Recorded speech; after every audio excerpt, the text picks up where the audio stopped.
For centuries, the Catholic Church has been the most powerful religion in the world, and at one point in time, the Pope was more influential than kings. Without the Catholic Church, the world would not be like how it is today. Everything would be different. Our society are influenced by the Catholic Church, from universities to hospitals. From one man, the Son of God, to 2.2 billion followers. It's amazing. Let's dig deeper into the journey from one man to 2.2 billion.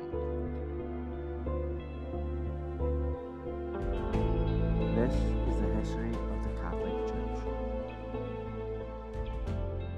Today, we will be speaking with 5 different figures from 5 different time eras in the Catholic Church, starting off with the early Catholic Church, represented by St. Paul. Like any other new groups, from 33 AD to 312 AD, Christianity was disliked and persecuted. The early church was filled with people persevering through the persecution to spread the faith to others. St. Paul, can you describe what caused you to convert?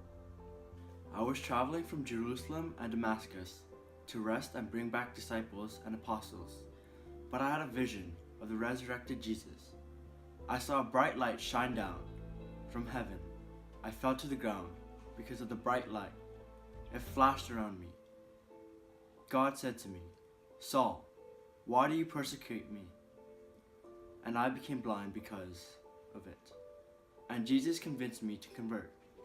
He also convinced the disciples to heal my vision. Did that scare you?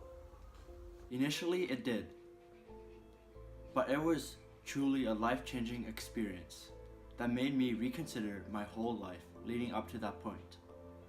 I felt that it was fate, and somehow allowing me to redeem myself after all the atrocities I have committed. After your conversion, we witnessed you go on and convert thousands of people.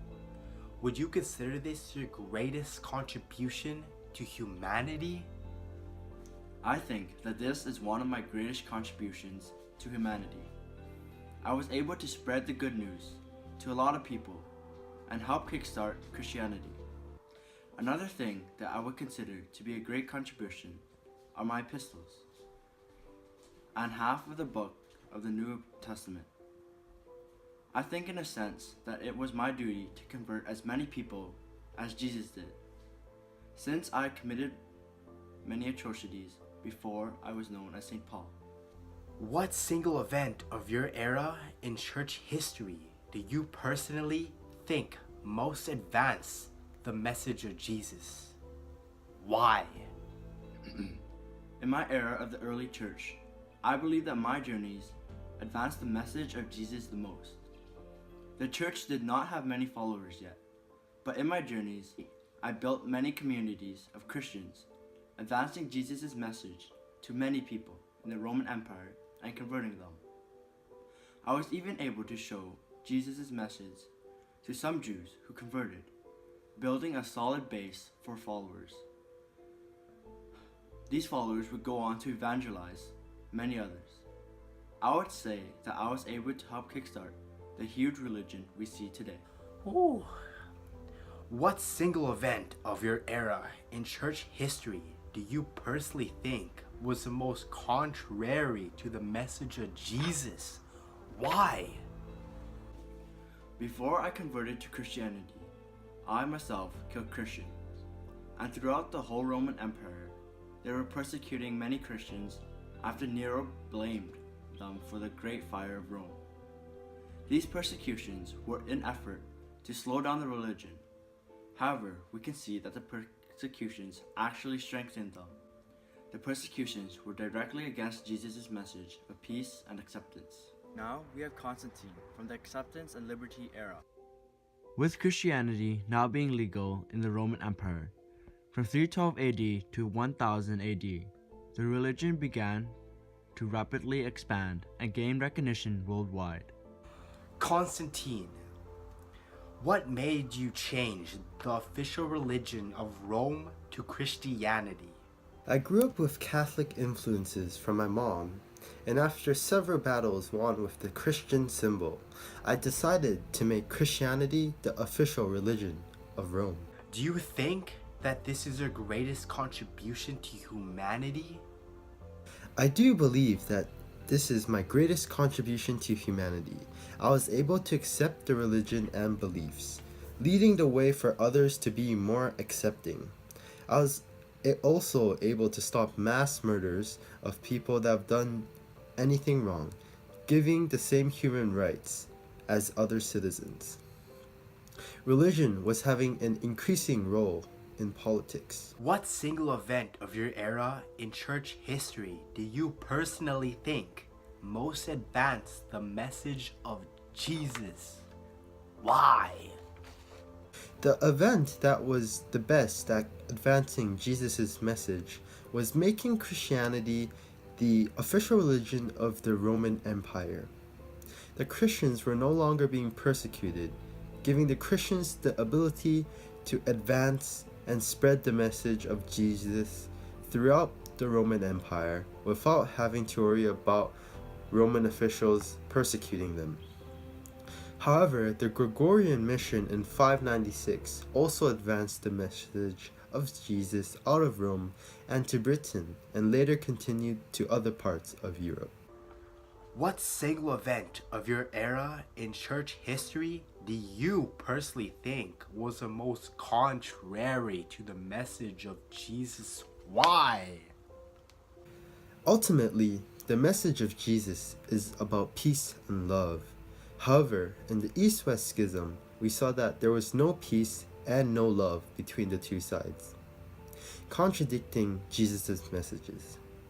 How could we spread Jesus' message if we weren't practicing it ourselves? This event ended up splitting the two sides up in disagreement, creating a new religion, the Eastern Orthodox Church. Representing the High Middle Ages, Pope Gregory VII. With the huge amounts of success, the church was prospering from 1000 AD to 1300 AD. However, with so much power, mistakes were made. In this era, we witnessed the Catholic Church taking a step in the wrong direction, the Crusades. Pope Gregory VII. How has humanity improved through your contribution? My greatest contribution to humanity is the Gregorian reform. I focused on the clergy's independence and more integrity. I took a step away from the Roman Emperor and his ability to appoint bishops. Before, the emperor would appoint bishops so that it would be advantageous to him politically. Would your reform be considered the event that most advanced Jesus' message during your era?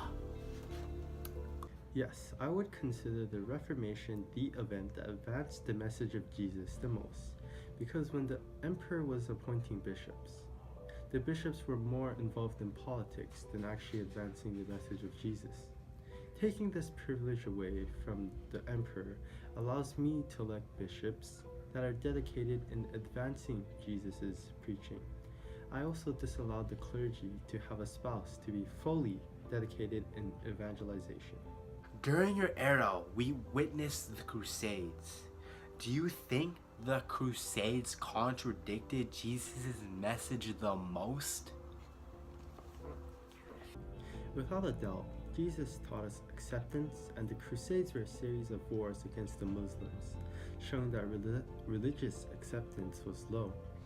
The Crusades is the perfect example of what Jesus told us not to do. Jesus taught us to love your neighbor as yourself and to be peaceful. However, the Crusades go directly against his teachings, as the Christians fought and killed many Muslims and raided many citizens. And now, from Fracture and Healing, we have Martin Luther. Church has not learned from its horrible doings in the Crusades and continue with corruption and the Spanish Inquisition from 1300 AD to 1650 AD. However, people like Martin Luther emerged from the darkness. Martin Luther. How has humanity improved through your contribution? I made a list of 95 theses that tackled the issues in the Catholic Church, starting reform within the Catholic Church. The reform became a religious movement called the Protestant Reformation. What inspired you to make these theses? Indulgences was a very popular belief and the main source of corruption. When we saw this, I started formulating a list detailing the issues that the church needs to address, including extreme corruption among the higher ranked clergy members and the Pope. What single event of your era in church history do you personally think most advanced the message of Jesus? Why?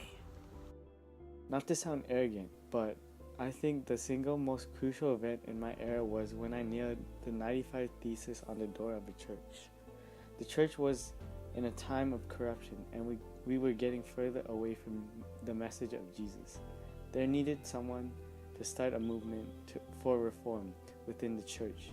No one was taking action to provide change. Do you think the Renaissance helped with your protest? With the Renaissance going on at the same time, I had access to the printing press, allowing my work to be sent to many people before of its affordability. During this era, the Spanish Inquisition and the selling of indulgences and church corruption was huge. Which event contradicts Jesus' message the most? This is tough, but I would say the Spanish Inquisition contradicts Jesus' message the most. What made you choose the Inquisition over the selling of indulgences? Both events contradict the message of Jesus. With the selling of indulgences, the church was lying to its people and going against the basis of the whole religion. However, I believe that the Spanish Inquisition is slightly worse than the selling of indulgences because it is involved torturing and killing humans. The main purpose of the Inquisition to get rid of the heretics. However, Jesus taught us religious acceptance, making the Inquisition a direct insult to Jesus' teachings. The Inquisition directly went against the sixth commandment, thou shalt not kill. The last person we have here for you today is Pope John Paul II from the globalized world.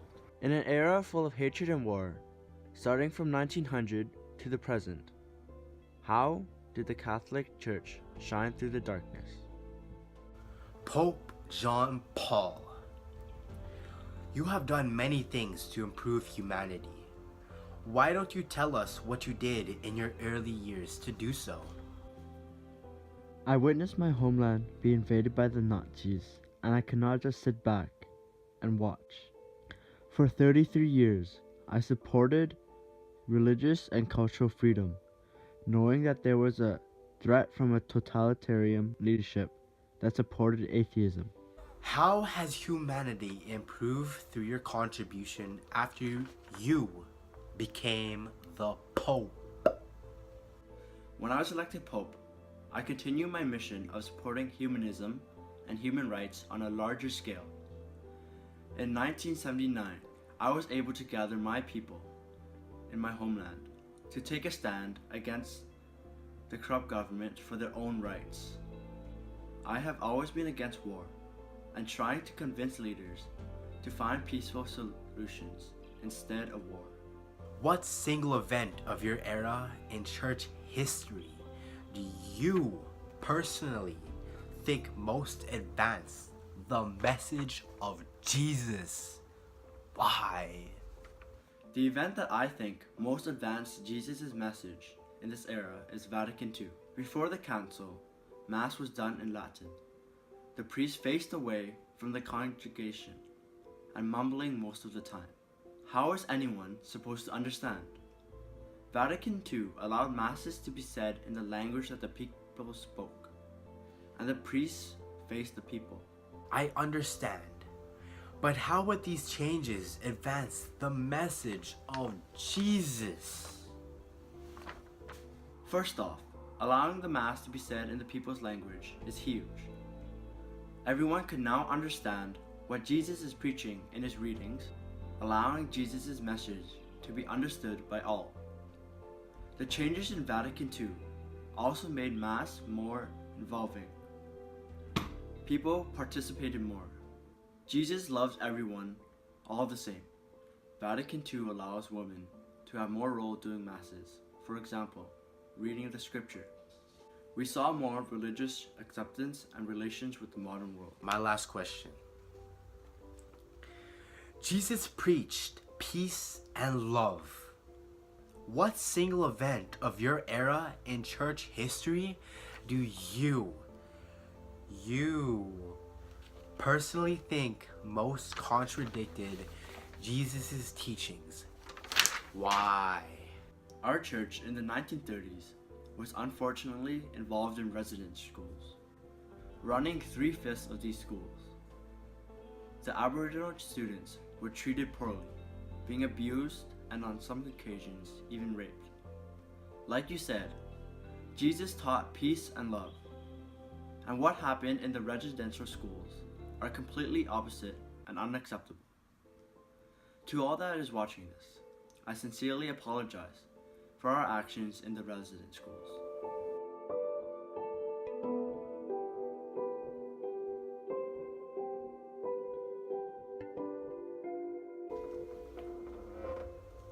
Sup, baby? Hit me up, IG. You already know what's up.